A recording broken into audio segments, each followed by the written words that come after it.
So the question is, why do you want to recruit up rather than just simply recruit anyone, right? I mean, it should be pretty obvious, but I'm still going to cover it. Well, number one, it creates a culture of doers. If you bring in a bunch of people that are producers, it creates a culture in your business, a mega culture of people that are all active, getting it done kind of people. Isn't that what you want? Rather than a bunch of people that mill around and show up for opportunity meetings. I love that. You got somebody that shows up for an opportunity meeting, because trust me, I've done plenty. And all they do is they show up at the Wednesday night opportunity meeting. They never bring anybody with them because they just show up to hang out. I'm just hanging out. I'm here, man. I'm at the Wednesday night opportunity meeting. Well, how many people have you brought to the last 16? None. No. Well, are you, I mean, understand, look, you can't kid a kidder, you guys. I've been doing this for a long time. My life has been dedicated every day for 22 years into this business in the field as a distributor. I see it. I feel it. I experience it. Look, why do you want to recruit good people? You want to recruit up because you're going to bring a bunch of, you're going to just create this amazing group of producers. When you get a bunch of producers together in a business, there's competition, there's action, there's activity, there's volume. What do you get paid on? You get paid on volume. It reduces prospecting, frustration, and aggravation. That's another thing that's huge. When you go up the socioeconomic chain, when you go after good people, people that are willing, able, and capable, people that are excitable, people that are outgoing, that are fun, that have a proven track record of upward mobility in their lives, that's fun, man. And the frustration, the aggravation goes out the window.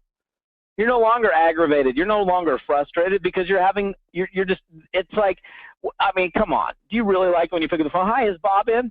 No. Well. Hey, Bob. Todd Falcone, Seattle. How you doing? Oh, I'm kind of skeptical. How are you? Well, I'm doing pretty good, Bob, but you just responded to some information about making money from home. Is that still correct? Well, I don't know. How am I going to do this? I mean, that's just like, you do it for long enough, you're like, dude, I really don't have the time for this garbage. And when you go up you look, until you do this once, you don't know what you're missing. And when you go up the socioeconomic chain, you don't know what, you just do it. When you go up, you'll never go down again. You'll never go down the socioeconomic chain ever again. I mean, how do you not get frustrated with prospecting when you're dealing with that kind of garbage? Bringing quality people in shortens your learning curve with new reps. When you bring in a person that sells for a living, that's used to making money on commissions, that's been like a charger their whole life. I mean, look, I sponsored a woman, a next door neighbor to me years and years and years ago, probably 17 years ago, and I was like, she's like, what's a recruit? What's a sponsor? What's volume? I mean, look, I know we all have to start from someplace, but if you have a choice, if you have the ability to choose, wouldn't you rather choose to bring people in that are capable and able and you can reduce the learning curve? I mean, it makes things a lot more enjoyable. It also accelerates the organizational growth potential in your group because when you're bringing in a group of doers, of producers, of able, capable people, it's like, look, get out of the way. The volume's going to go. And it also, lastly, it makes your business building fun. And given the fact that the one activity that we do more than anything else, like a broken record, that we do more than anything else is prospecting, doesn't it make sense to do some kind of prospecting that's fun?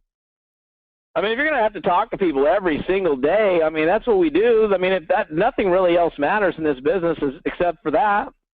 Really. Nothing else really matters. It makes the business building process fun, enjoyable, so you can giggle your way through the day and have a good time doing what you're doing rather than, oh my goodness, I got to grind through the meetings and the one-on-ones, and it's going to make you not want to do it. That's why you want to recruit up. Those are 5 key reasons why you want to recruit up. What are some of the roadblocks to recruiting talent?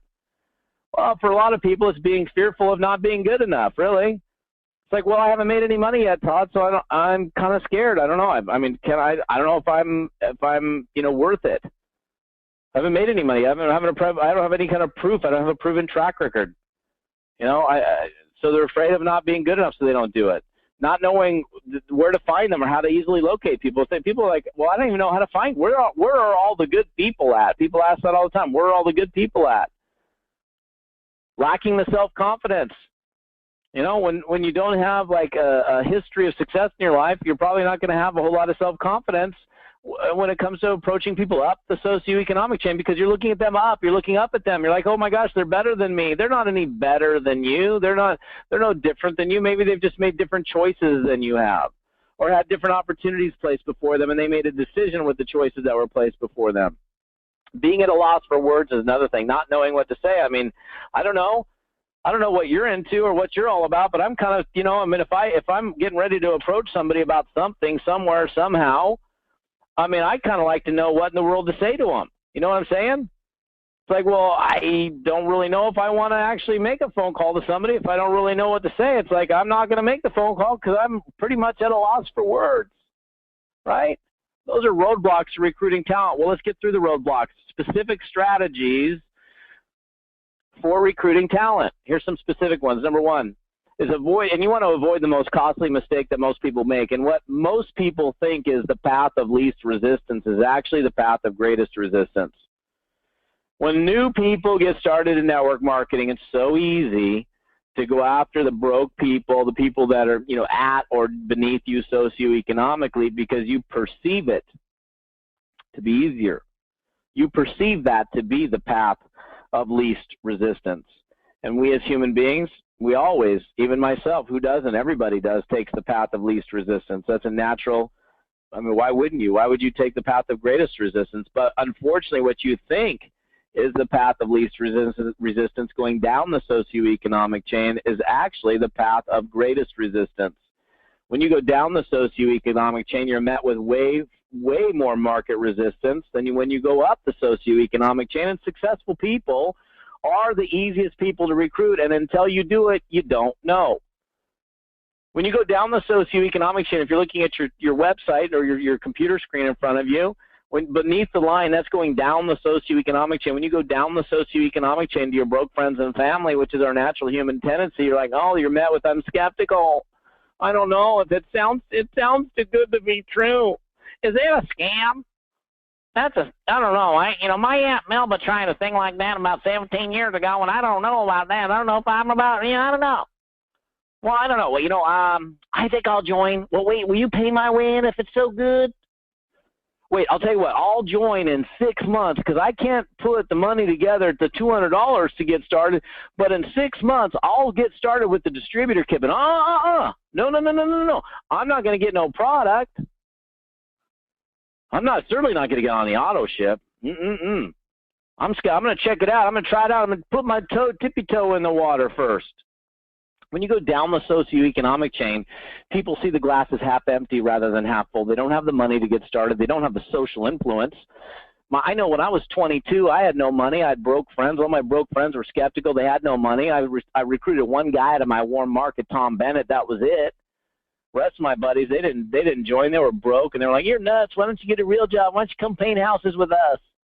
Dude, I got a job at the window washing company. And I'm telling you, those are the two jobs of my buddies: window washing and painting houses. I didn't want to paint houses or wash windows. You go up the socioeconomic chain after people that are more likely to be successful, that because they've had a track record of success, they're open-minded, they see the glass as half full rather than half empty, they have the money to get started, and they have the social influence. They have the capital in multiple ways. They have the social capital. If you're a 42-year-old mortgage broker, if you're a 28-year-old account executive, if you're a 57-year-old real estate agent, who are you hanging out with? You're hanging out with other like-minded people. My first job was flipping burgers at Jack in the Box. Who was I hanging out with? A bunch of 16-year-old pimple-faced kids that were flipping burgers at Jack in the Box. None of us had any money. I didn't even know what the word skeptical was because I was too young to even know what the word was at the time, but I definitely had no money, and none of my friends had any money. But when you go up the socioeconomic chain once, and I will tell you this, when you go up, you'll never go down ever again. You try this one time, it's impossible to go back the other direction. And what you think is actually hard, which is going up, Most people are like, well, I don't want to go talk to my successful friends on my list, your chicken list, right? It's a stupid industry term, the chicken list. It's a network marketing term. It's a dumb term. It's people that you use. It's a term that we use for people that you're afraid to talk to. Why? Why are you afraid to talk to them? Oh, I don't know what they might think, say, or do because I'm involved in the network marketing thing. So, you know, I'm not going to go talk to them. I don't want to have them make fun of me because they're successful and I'm not yet. Well, and then you don't even talk to them, which is stupid.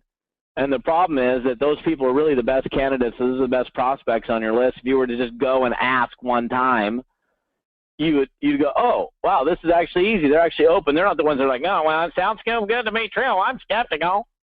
They don't pull that stuff. I'm telling you guys, I'm helping you guys see the light at the end of the tunnel and helping you realize that it is not a train coming at you. It's actually a light. You are seeing the light at the end of the tunnel. I'm telling you, this is an amazing way of recruiting. It's something I've been doing for a very long period of time.